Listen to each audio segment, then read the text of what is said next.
Bum, bum, bum, bum, bum, bum, bum, bum, bum, bum, bum, bum, bum, bum, bum. Hey YouTube and Star Wars fans, it's your old friend Dharma Tringali here again with another installment of my Build the Millennium Falcon segment. This episode, or this segment, I'll be doing 2 issues to try to kind of fill up some of these gaps. If I do 1 issue at a time, I just don't tend to get that much work done.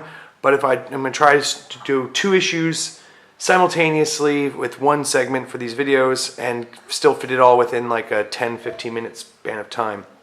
So, as always, each issue comes with some articles about the Star Wars universe and also includes a number of pieces that I will use to put together a 1-for-1 movie prop replica of the Millennium Falcon model used in the filming of The Empire Strikes Back. So, each issue, past the first, has a cover price of €10.99. The first issue is €3.50 introductory price, and the arrangement I have with my news agent is every 25th issue is free.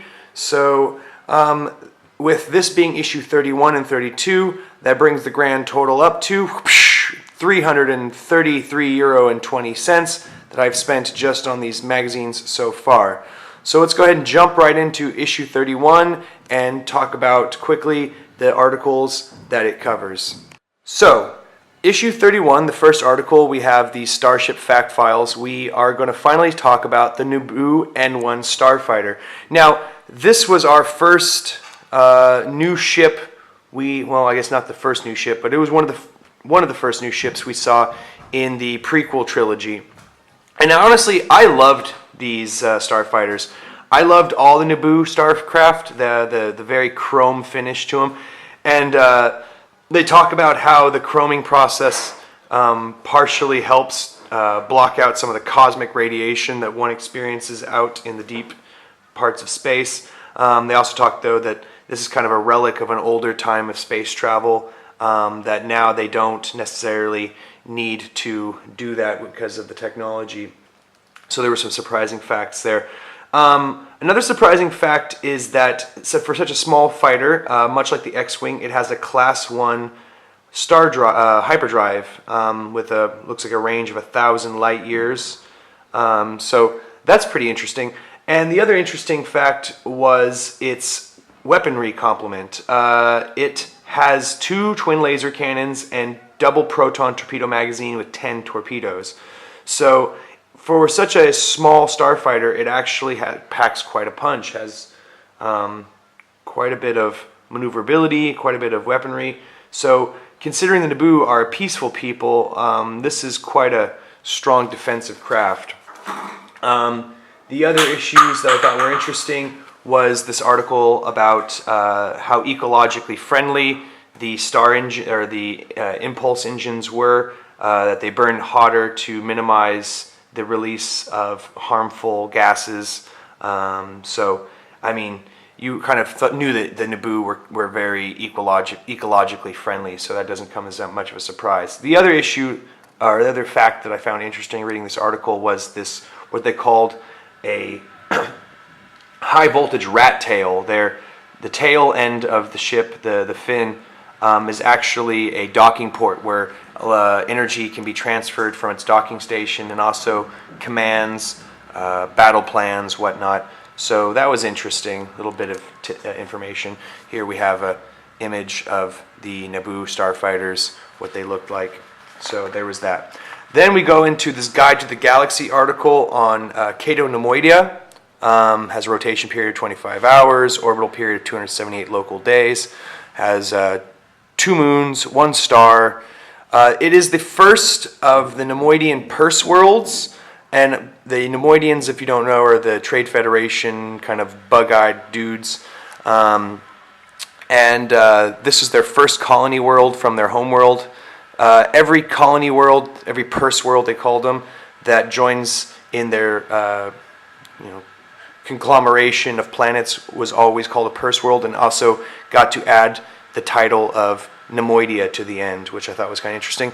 The other interesting fact is these bridge cities. It's very craggy and rocky on this planet, and they built these large suspended cities across bridges. This would be obviously some sort of crazy engineering marvel to see. Again, I mean, I'm falling behind. I really should check out these, because like I said I would, check out these animated series, these Star Wars animated series, but I still haven't. So these planets probably are more talked about during the Clone Wars saga, but I have never seen those shows, so I can't tell you. I do know there was that scene in The Revenge of the Sith where, what was his name?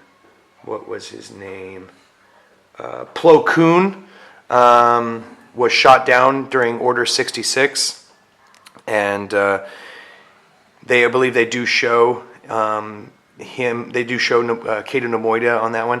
I believe Cato Neimoidia might have been mentioned at one point in the films by Obi-Wan Kenobi. I'm not sure. I don't remember exactly. It's the oldest of the Neimoidian Purse worlds. I don't really remember much of it being talked about or mentioned. Okay. So this article is actually kind of interesting, where they talk about how the Neimoidians had this like Thai accent, and then in other parts of the world they had Russian or French accents. I remember George Lucas catching a lot of flack because of they thought that it was kind of racist, but then this article just flat out says, like, certain races have very ethnic sounding accents. So I thought that was kind of funny that they finally kind of just admitted it. Jar Jar Binks obviously being very Jamaican, and Watto being kind of Jewish or Arabic. I mean, very Middle Eastern in his way of speaking. The last article is about the R2 Astromech droid. As you well know, the most famous R2 unit of all being R2-D2. I found this article very cool and interesting, especially considering, as I'm filming this, just recently actor Kenny Baker, who played the role of R2-D2, trouncing around inside that little metallic body, he recently passed. He was kind of rather old. They talk about the powerful and tough nature of these guys, that they have these a large portion of its body is made up of a rechargeable battery, and that they have a long service life. Which, I guess makes sense because, spoiler alert, in the newest film, The Force Awakens, R2-D2 is like powered down for 20 years, and or maybe longer, 30 years. I don't remember exactly, but it doesn't seem like he's getting any new charge. So it's like he's just been running off the same battery charge for a while. Also talks about its Intellect's 4 brain, which is the gold standard of droid brains, comes with a pre-configuration of 700 unique starship configurations and enough memory for 10 pre-configured hyperspace jumps. Very intelligent. They have this cool diagram of the R2 showing its rocket boosters, its computer arms, its gripping arms, its retractable third leg, storage compartments, holographic displays, data card input slots, grasping arms, cutting arms. It's like he's like a Swiss Army knife. And I always thought that, he's got all these cool bits to him that really make him stand out as an awesome droid. I love the R2 units. Honestly, that would be the coolest droid in the world to have. Holographic projecting capabilities, whatnot. Then we have this really cool concept art of the original R2 units, and this interesting article about how R2-D2 got his name. Apparently, when George Lucas was filming American Graffiti, he needed Reel 2, Dialogue 2, and he shorthanded it and just said R2-D2, and he thought that was a good name for a robot. We have these close-up shots of the fire extinguisher, the lubricant arm, the power charging arm, the grasping arm, and the computer interface arm. All those very interesting. So that was very cool. And then we just jump right into the green section. Issue 32 It has a Starship fact file, the modified Punwarka 116 class Sloop. This was the solar sailor that Count Dooku uses to escape Geonosis at the end of Attack of the Clones. Some couple interesting facts about this is apparently this sail is like antique technology, and it's kind of, I don't want to say magical, but it's kind of like forgotten tech that even the Geonosians don't quite understand how it can be so energy efficient. And I mean, this thing pulls a maximum speed of 1,600 kilometers per hour with a class 1.5 hyperdrive. So I mean, it's fast. Certainly fast. I mean, 1,600 kilometers, it's dramatically faster than even the Millennium Falcon. And it's very small, so I guess that kind of makes sense being pulled by this sail. But it's not new tech. It's apparently it's an antique that Count Dooku picked up. So it's a very unique vessel, not something that you would see a large number of them running around. And apparently he's on board, he has a data book library, which he does a lot of reading on board because he has his robot droid, droid pilot doing all the driving, flying for him. Very interesting vessel, I thought. Okay, so then we switch into this interesting article, The History of the Mandalorians. Obviously Boba Fett being the most famous of the Mandalorians. The planet Mandalore, I thought the most interesting fact, only has a population of 4 million because apparently they underwent a civil war where most of the population of Mandalore was just wiped out with biochemical warfare and nuclear warfare. Mostly now they all live in these domed cities that are very cubic in nature. Obviously, again, this is another one of those things that I'm sure gets talked about a lot more in the animated series, but I don't know, again. So, interesting fact that they put up was talking about the Shriek Hawk, which is an extinct species on Mandalore, but it became symbolic of the Mandalorian armor. You always see the skull of the Shriek Hawk, like for example, on Boba Fett's armor. And the Death Watch being this rogue faction, because apparently the Mandalorians, after their civil war, broke into a state of diplomacy and peace, but there was still like these rogue faction of Mandalorians who didn't really want to go with the new way of thinking. They wanted to return back to their warrior roots. Eventually, apparently, they were overtaken by Count Dooku and Darth Maul. Another thing I found interesting was this concept art, here's the Duchess and her royal guard, for the Mandalorian royal guard and the Duchess. Apparently this was concept art that was recycled. I mean, it's based on concept art that was recycled for Queen Amidala and the Sith. So I thought that was kind of interesting. Yeah, this was an interesting article. Apparently an ancient war with the Jedi ruined their homeworld also. So that was all that. So then last is this section on sublight drives. Obviously, other than hyperdrives, sublight engines are the only way for spaceships to move, other than repulsor lifts. I found it kind of interesting that they talked about how it's illegal on civilized worlds to use your sublight drives within atmosphere because apparently they're inherently radioactive, and if ships like on Coruscant, if everyone was using their sublight drives in planet, it would turn the planet quickly into a radioactive hellhole. There's also this interesting article where they talk about the New Horizons space probe and how it was able to achieve a speed of 58,000 kilometers per hour, but that still took 9 years to get to Pluto. But the Millennium Falcon only pulls a speed of 1,050 kilometers or something like that in atmosphere. So that's. But I guess, I mean, obviously the New Horizons space probe, that wasn't in atmosphere, that was in space. So I assume just like that, you're able to pull a much quicker speed with sublight engines out in the deeps of space. I mean,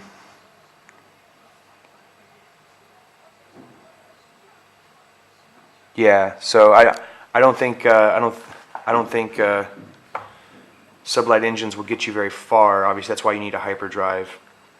But then they have this diagram of the vector plates and how the Sublight engine works. Essentially, you have these particles that are being ignited and pushed out to create thrust coming from the fusion reactor, and these vector plates kind of focus the exhaust in a certain way so that you can get pitch and roll and yaw, and you can control that with these Sublight engine vector plates. Which the reason this is being brought up is because with this issue, we'll be actually putting vector plates on. So let's go ahead and look right at the parts bags and take a look at what we're going to be working with today for issues 31 and 32. Okay, so here are bags 31 and 32. Let's tear them open and show you what's inside. So as always, let's go from biggest to smallest. I have this piece of jig, which is the last piece of jig I'll need to complete the construction jig. So I'll be putting that on first, actually, to just complete that. I have something to go with that. Obviously, we have to put, before we put that piece into place, we need to put these felt pieces on that kind of secure it in place. We have this piece of exterior hull. It's partially detailed and other parts not. I'm assuming that we'll have overlapping pieces at some point to add detail, but for right now we don't know what we're doing with that. The other part we'll be doing today is we'll be putting in more framing. I have a piece of framing from last time, and so I'll be putting in a whole new section of framing. Got screws for that. This bag obviously is for the hull plating. These screws are for the ribbing, so there's that. Another section of framing, of hull plating. Again, put that to the side. Nothing going on there. And then we're going to be working with this thing, which is our first piece of vector plating. So we'll be doing something with that. And this piece we'll be holding on to and not doing anything with until next issue. So really, like I said, the reason why I did 2 issues this time is because otherwise I just really wouldn't be doing very much at all, and it wouldn't be worth your time to watch these things. Okay, great. So let's just jump right into that and see what we get. So here is the piece of jig. I've attached these felt pieces on. They have an adhesive on the back that just, you pull the adhesive, you pull the paper off and expose the adhesive. You just click it right on. So let me put this in place and show you what the final completed jig will look like. So there we have it. That is the completed jig and what it looks like. I mean, you can see how big my hand is and how big this thing is. It's taking up half this table, and it's not a small table, so that's quite big. Here it is with the framing I've done so far in place. The next step is to add 3 more sections of framing using the 2 pieces I got today and a piece that I have held over from last issue. So let me pull those out and start working. So I have framing pieces 36, 37, and 38 laid out how I'm supposed to put them in. The first step is going to be attaching piece number 38 here and here onto this ring and the supporting frame strut. So I'll go ahead and do that and show you what it looks like when I'm all finished. So that's the first 2 steps complete. Steps 3 and 4 have me doing something very similar, just taking this piece number 37 and attaching it here like so, at this point right here and this point right here.